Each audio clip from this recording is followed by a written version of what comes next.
பிரியமானவர்களே, இன்றைக்கு ஒரு நல்ல மனைவி என்பவள் யார் என்பதை குறித்து இந்த வீடியோவில் பார்க்கலாம். ஒரு நல்ல மனைவி என்பவள் தன் கணவனுக்கு ஒரு கிரீடமாக இருக்கிறாள். ஆமாம், அவர் ராஜா அப்படின்னா ராஜா தலையில் ஒரு கிரீடம் இருக்கும். அந்த கிரீடம் இல்லைன்னா அவர் ராஜாவே இல்லை. அப்போது ஒரு நல்ல மனைவி தன் கணவருக்கு கிரீடமாக இருக்கிறாள். ஒரு நல்ல மனைவி தன் புருஷனுக்கு மந்திரியாக இருக்கிறாள். ஒரு நல்ல மனைவி தன் புருஷனுக்கு நல்ல தோழியாக இருக்கிறாள். ஒரு நல்ல மனைவி தன் புருஷனுக்கு நல்ல தாயாய் அன்பு செலுத்துகிறாள். ஒரு நல்ல மனைவி தன் புருஷனுக்கு வேலைக்காரியாய் வேலை செய்கிறாள். ஆம், ஒரு நல்ல மனைவி என்பவள் துணை. இந்த துணை வாழ்க்கை முழுவதும் நீங்கள் போகிற உங்கள் வாழ்க்கை பாதையில் நீங்கள் உன் கணவருக்கு துணை. இந்த துணையானது அவரை இடையிலே கைவிட்டுட்டு போயிடாது. என்ன நடந்தாலும், இருள் வரலாம், வெளிச்சம் வரலாம், நீங்கள் போகிற பாதையில் சிங்கம் கரடி வரலாம், என்ன வேணால் காடு மேடு எல்லாம் வரலாம். ஆனால் என்னை இந்த பாதையில் நீ கூட்டிகிட்டு வந்துட்டியே, உன்னை நம்பி நான் வந்தனே, நீ எனக்கு வேண்டான்னு சொல்லி அந்த துணை பாதியிலே விட்டுட்டு போயிடக்கூடாது. நல்ல துணை இறுதி வரையிலும் வாழ்ந்தாலும் வீழ்ந்தாலும் உடன் இருக்கும். ஆம், மரண பரியந்தம் தன் கணவரோடு வாழும். அதுதான் நல்ல துணை. இப்போது கணவருக்கு அதாவது புத்தியுள்ள மனைவி கர்த்தர் அருளும் ஈவம். ஒரு கணவனுக்கு ஒரு நல்ல மனைவி கிடைக்கிறது அவங்க அம்மா அப்பாவால் இல்லை, கர்த்தர் கொடுக்கணும், தேவன் கொடுக்கணும். ஒரு நல்ல மனைவி கர்த்தர் கொடுக்கின்ற ஈவு. ஆம், அந்த நல்ல மனைவியாய் நீங்கள் கேட்கலாம், நான் எப்படி நல்ல மனைவியாக இருக்கிறது? நல்ல மனைவி என்பவள் எதிர்பார்க்காத அன்பு செலுத்துபவள். உங்கள் கணவரை முழுவதும் 100க்கு 100 அன்பு செலுத்துங்க. அதுதான் நல்ல மனைவி. அது போதும், எல்லாமே வரும். அன்பு இருந்தால் எல்லாம் ஆளுகை செய்யும். திருமணம்னு முன் குறித்த உடனே விடிய விடிய ஃபோனில் பேசுனீங்க. ஒரு நிச்சயம் பண்ணோடனே ஃபோனை பரிமாறிக்கிட்டு விடிய விடிய பேசுனீங்க. வெளியிலலாம் போயிடுச்சு, ரொம்ப ஹாப்பி. அப்போல்லாம் மூஞ்ச காட்டுறதே இல்லை, ரொம்ப ஹாப்பியாக இருந்தீங்க. திருமணம்னு முடிந்து அந்த குடும்பத்துக்குள்ளே போன உடனே உங்கள் சுய ரூபம் வெளியே வருது. அவர் வேதனைப்படுறது மாதிரி நடந்துக்கிறீங்க. அது அன்பு அல்ல. முதல்ல பார்க்கும்போது ஐ லவ் யூ சொல்கிறீங்க, அப்புறம் ஐ ஹேட் யூ சொல்கிறீங்க. இது நல்ல மனைவி அல்ல. எந்த நிலைமையில் இருந்தாலும் தன் மனைவி புருஷனை நேசிப்பவள் தான் மனைவி. தாய் தன் பிள்ளையை நேசிக்கிறாள்ல, திருடனாக இருந்தால் கூட தாய்க்கு அவன் பிள்ளையை நேசிப்பான். எல்லாரும் வெறுத்தாலும் அவள் வெறுக்க மாட்டான். அதுபோல் தான் ஒரு மனைவி என்பவள் தாய்க்கு சமம். அந்த தாயிட்ட இருந்த அந்த பெண்ணிடம் இருந்து இப்போ உங்கள் கைக்கு மாறிட்டார். இனி நீங்கள் தான் தாய், நீங்கள் தான் அவருக்கு வாழ்க்கை துணை. தாய் அன்பு செலுத்தணும். எப்படி முடியும்? அதுதான் லைஃப் லாங்காக நீங்கள் அவர் கூட தானே போகிறீங்க. அப்போ நிச்சயமாக நீங்கள் அன்பு செலுத்த வேண்டும். உண்மையான அன்பு சகலத்தையும் தாங்கும், நம்பும், சகிக்கும். உங்கள் வீட்டுக்காரர் உங்களை நம்புகிறாரா? நீங்கள் நல்ல மனைவி. எவ்வளோ பணம் வேணா, சிலர் சொல்லுவாங்க, என்ன வேணா நீ பிஸ்னஸ் பண்ணு, நான் கூட இருக்கேன், சப்போர்ட் பண்ணுவாங்க, நம்புவாங்க அவங்கள. அது சப்போர்ட் பண்ணுற ஆம்பளைங்க நல்ல மனைவி. ஏன்னா மனைவியை நம்புகிறாங்க. நல்ல மனைவி தன் புருஷனுக்கு கிரீடமாக இருக்கிறாள். சில நேரங்கள் பார்த்தீங்கன்னா ஆஃபீஸில் அவங்க சில பெண்களோட பேசுனாங்க, லேசான காரியமாக தான் இருக்கும். அது ஆஃபீஸ் சம்மந்தமாக தான் பேசுவாங்க. ஏன்னா ஆண்களும் பெண்களும் தான் வேலை பார்த்துக்கிட்டு இருக்காங்க. ஆனால் இவங்க அதை சந்தேகமாக பார்ப்பாங்க. சந்தேகப்பட்டவுடனே புருஷன் கூட சண்டை போட ஆரம்பிப்பாங்க. நல்ல மனைவி சந்தேகப்பட மாட்டா. இல்லை நீங்கள் சொல்கிறது மாதிரி இல்லை, அவர் அப்படி தான் இருக்கிறாரு, அவர் மனைவி மாதிரியே வச்சுருக்கிறாரு, எனக்கு தெரியலை, இப்போ தான் தெரிஞ்சதுன்னு சொல்கிறீங்களா? உடனே உங்கள் அன்பை குறைச்சிடாதீங்க. அவர் அந்த பெண்ணிடம் இருந்து திரும்பி உங்களிடமே முழு அன்பையும் கொடுக்கும்படியாக வரணும்னா நீங்கள் எதிர்பாராத அன்பை தொடர்ந்து இன்னும் அதிகமாக அவரை நேசிக்கணும், அன்பை வெளிப்படுத்தணும். இது கஷ்டம்தான். ஆண்டவர் பாவிகளை தானே நேசிக்கிறார். சொல்லுங்கள், பாவிகளை தானே ரட்சிக்கிறார். ஸோ அந்த அன்பு நம் உள்ளத்தில் இருக்கணும். நம் புருஷன் மேலே நிச்சயமாக அன்பு நீங்கள் அன்பு காட்டிக்கிட்டே இருக்கும். அது சும்மா பணத்துக்குனால வந்த அன்பாக இருக்கலாம், இல்லை ஒரு ஃப்ரெண்ட்ஷிப்புக்காக வந்த அன்பாக இருக்கலாம். அது இடையிலே போயிடும். இதை வைத்து நீங்கள் இடையில போயிட்டீங்கன்னா உங்கள் வாழ்க்கை முழுவதும் இருட்டாயிரும். சந்தேகப்படாத அன்பு. அன்பு சந்தேகப்படக்கூடாது. அன்பு சகிக்கணும். அப்படித்தான் நடக்குதா சில காரியங்கள். சகித்துக்கொள்ள பழகுங்கள். தொடர்ந்து நீங்கள் அன்பு காட்டிக்கிட்டே இருங்க, நிச்சயமாக மாறுவேன். அன்பு சகலத்தையும் தாங்கும், நம்பும், சகிக்கும். அன்பு பொறாமை இல்லை. அன்புக்கு பொறாமை இல்லை. பொறாமப்படக்கூடாது. ஐயோ அவங்க அண்ணன் தங்கச்சி அக்காவோ தங்கச்சியோ நல்ல புருஷனோட பேசிகிட்டு இருந்தாங்கனாலே இவங்களுக்கு பொறாமை வந்துடும். உடனே இவங்க மூஞ்ச காட்டிக்கிடுவாங்க. அம்மா கூட பிரியமாக பேசினா கூட இவங்களுக்கு கோவம் வந்துடும். இல்லை பிரியமானவர்களே, உண்மையான மனைவி என்பவள், நல்ல மனைவி என்பவள் தன் புருஷன் வீட்டாரை எல்லாரையும் அவள் கனம் பண்ணுவாள்.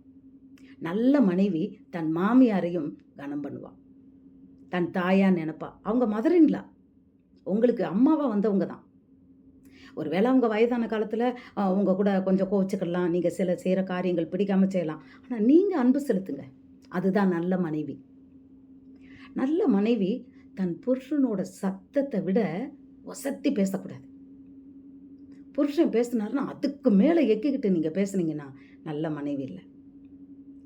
அவருடைய ஒரு மனைவி, நல்ல ஒரு மனைவி, குணசாலியான ஸ்திரீ தன் வாயை ஞானம் விளங்க திறக்கிறாள். ஞானம் விளங்க திறக்கிறாள். பேசுகிற நேரம்தான் பேசணும், மீதி நேரம்லாம் சைலண்ட்டாக இருக்கணும். உங்கள் சத்தம் அவர் சத்தத்தை விட கூடக்கூடாது. நான் டீச்சர் வேலை பார்த்ததுனால என்னோட வாய்ஸே கொஞ்சம் பெருசாக தான் இருக்கும்.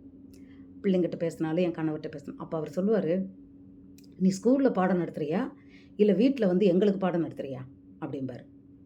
அப்போ தான் எனக்கு தெரியும், இல்லை 100 பிள்ளைங்களுக்கு இங்கிலீஷ் மீடியத்துலலாம் பார்த்தீங்கன்னா 100 பிள்ளைங்க இருப்பாங்க, 110 பேர் இருப்பாங்க.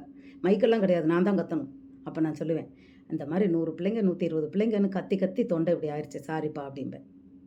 நம்ம சத்தம் போட்டால் ஆண்களுக்கு பிடிக்காது. குடும்பத்தில் ஒரு மனைவி அமைதி உள்ளவளாய், அடக்கம் உள்ளவளாய், பொறுமை உள்ளவளாய் இருக்கணும். இதுதான் நல்ல மனைவி. என்ன நடந்தாலும் சரி நீங்கள் பொறுமையாக இருக்கணும். உங்கள் கணவர் பிஸ்னஸில் எல்லாம் தோற்று போயிட்டு நிற்கிறார், ஒன்றுமே இல்லை, அத்தனையும் போச்சு, நிற்கிறார். ஒரு நல்ல மனைவி ஆறுதல் சொல்லணும். ஆடக்கூடாது, அகங்காரத்தில் ஆடக்கூடாது. அவ்வளோதான், போச்சு, எல்லாம் தொலைஞ்சிச்சு, இனிமேல் நான் எங்கள் அம்மா வீட்டுக்கு போயிடுறேன்.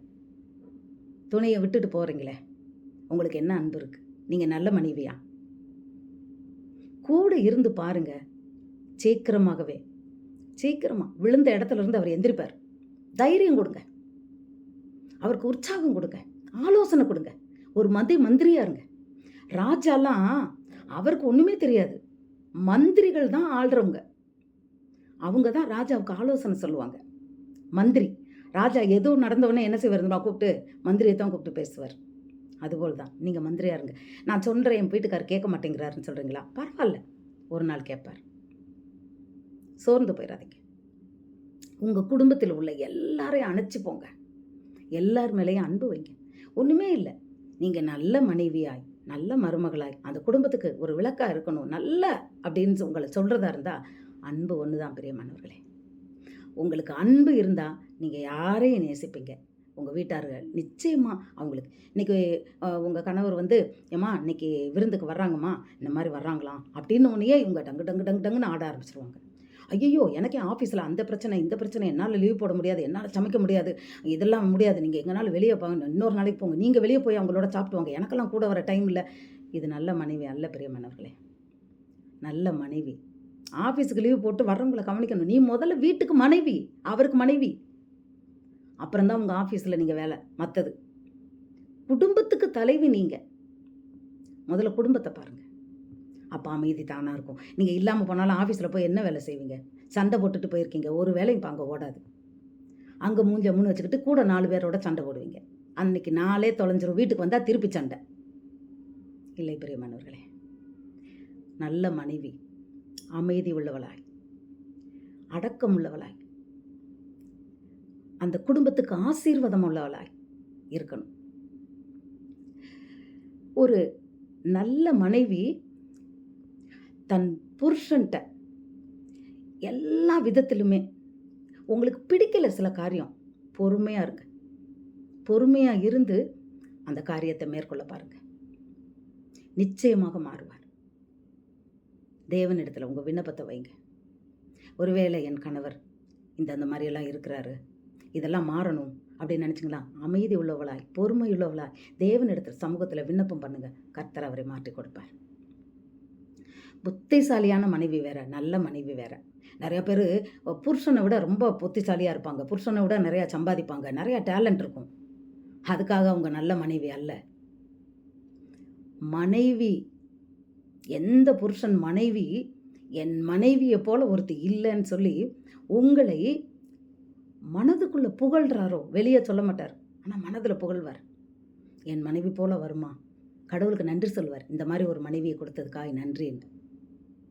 அந்த மாதிரி அன்புள்ள மனைவியாக நடங்க. உங்கள் பிள்ளைங்க வாழ்க்கையிலையும் பொறுமையாக இருங்க. எல்லாவற்றிலும் பொறுமையை காத்துக்கொள்ளுங்கள். அன்பாக இருங்க. உங்கள் துணையை வாழ்க்கை முழுவதிலும் துணையாக இருந்து அவரை நேசியுங்கள்.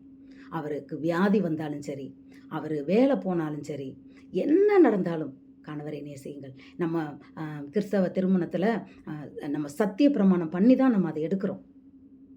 வாழ்விலும் சாவிலும், வாழ்விலும் தாழ்விலும், எல்லாம் அந்த துக்கத்தில் என்ன நடந்தாலும் நான் மரணம் வர்ற வரை உண்மை நான் பிரிய மாட்டேன்னு சொல்லி ஆண்டவர் மேலே, ஆண்டவருக்கு முன்பாக அறிக்கையிட்டு தான் திருமணத்தை பண்ணுறோம்.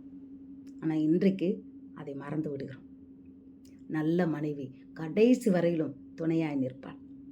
ஒருவேளை இதை பார்த்து கொண்டிருக்கிற யாராவது உங்கள் கணவரை விட்டு பிரிந்திருந்தால் இன்றைக்கு மனம் திரும்புங்கள். நல்ல மனைவியாய் உங்கள் கணவரோடு சேர்ந்து வாழுங்கள்.